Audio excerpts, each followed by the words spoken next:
வணக்கம். Divine vibes 39 at divine vibes 39 சேனலுக்கு உங்களை ரொம்ப அன்போட வரவேற்கிறோம். இன்னைக்கு நம்ம பார்க்க போற விஷயம் ரொம்ப ரொம்ப ஸ்பெஷலானது.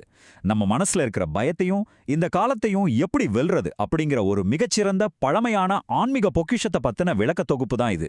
இந்த தொகுப்பு கண்டிப்பா உங்களுக்கு பெரிதும் பயனுள்ளதாக இருக்கும். உங்களுக்கு பிடித்திருந்தா மறக்காம நமது சேனலை சப்ஸ்கிரைப் செய்து ஆர்வமுள்ள உங்க நண்பர்களுக்கும் குடும்பத்தினருக்கும் ஃபார்வர்ட் பண்ணுங்க.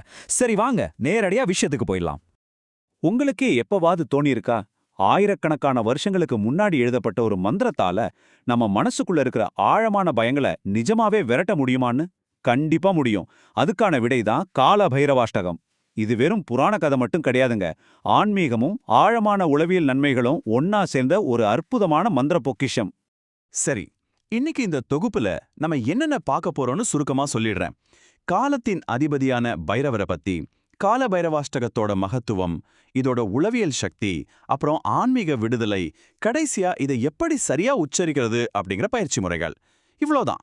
முதல் பகுதி காலத்தின் அதிபதி பத்தி பாத்துருவோம். கால பைரவர், இந்த பேரை கேட்ட உடனே நமக்குள்ள ஒரு சிலிர்ப்பு வருது இல்லையா? இதுல கால் அப்படின்னா காலம் அல்லது நேரம், பைரவ் அப்படின்னா பயமின்மை, அதாவது பயமே இல்லாத ஒரு தெய்வீக பாதுகாப்பு. சுருக்கமா சொல்லணும்னா, நம்ம ஈகோவை அழிச்சு காலத்தையே தன் கட்டுப்பாட்டுல வச்சிருக்கிற ஒரு சக்தி வாய்ந்த காவல் தெய்வம்தான் கால பைரவர். இதுல ரொம்ப சுவாரஸ்யமான ஒரு விஷயம் என்ன தெரியுமா? பைரவரோட வாகனம் நாய். சம்ஸ்கிருதத்துல நாய்க்கு ஷ்வானா அப்படின்னு பேரு. இதை பிரிச்சு பாத்தீங்கன்னா, ஷ்வா அப்படின்னா நாளை அல்லது நேற்று, நா அப்படின்னா இல்ல.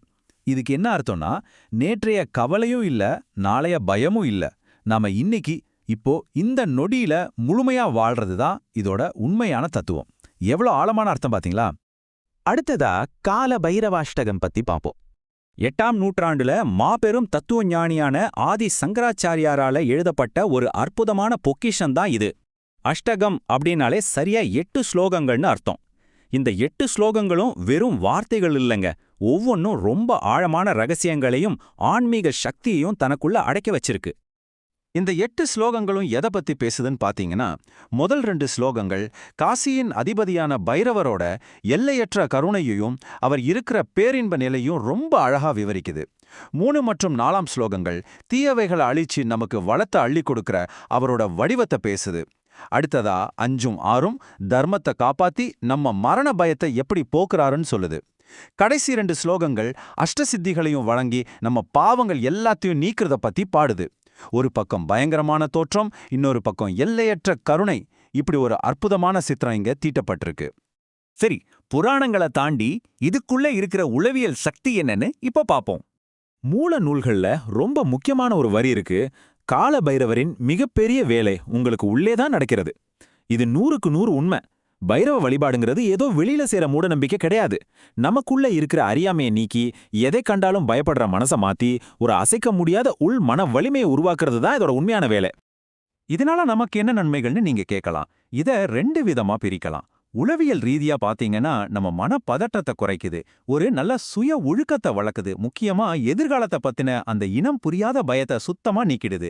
ஆன்மீக ரீதியா பாத்தீங்கன்னா, நம்ம கர்ம வினைகளை சுத்தப்படுத்துது, கிரக தோஷங்களை விளக்குது, நம்ம உள்ளுணர்வை விழிப்படைய செஞ்சு முக்திக்கு வழிகாட்டுது.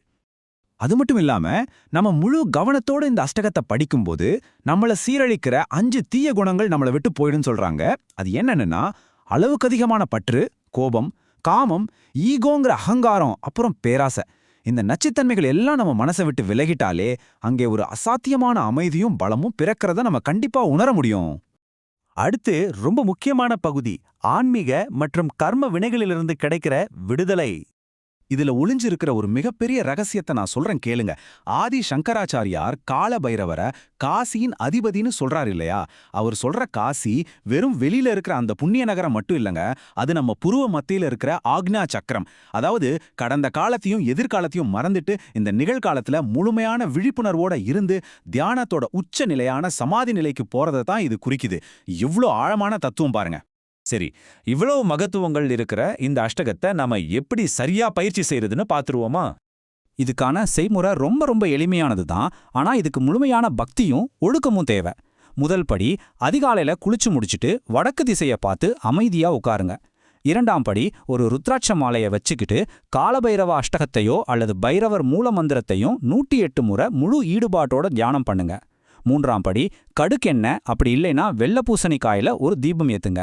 4ஆம் படி கருப்பு நிற நாய்களுக்கு இனிப்பு ரொட்டியோ வெல்லமோ அல்லது பாலோ உணவா கொடுங்க. இப்படி செய்யறது ஒரு முழுமையான வழிபாடா கருதப்படுது. இந்த வழிபாட்டை நாம எப்ப வேணாலும் செய்யலாம். ஆனா ஒவ்வொரு மாசமும் தேய்பிறையில வர்ற 8வது நாளான காலாஷ்டாமி அன்னைக்கு இத செய்யறது ரொம்ப ரொம்ப விசேஷம். அந்த குறிப்பிட்ட நாள்ல நாம செய்யற வழிபாடு இதோட ஆன்மீக மற்றும் உளவியல் பலன்களை பல மடங்கு பெருக்கும்னு சாஸ்திரங்கள் உறுதியா சொல்லுது. இப்போ சொல்லுங்க, இன்னும் எத்தனை நாளைக்கு தான் காலத்துக்கிட்ட இருந்தும் பயத்துக்கிட்ட இருந்தும் தப்பிச்சு ஓட போறீங்க? ஓடுவதை நிறுத்திட்டு அந்த காலத்தையே வெல்ல நீங்க தயாரா?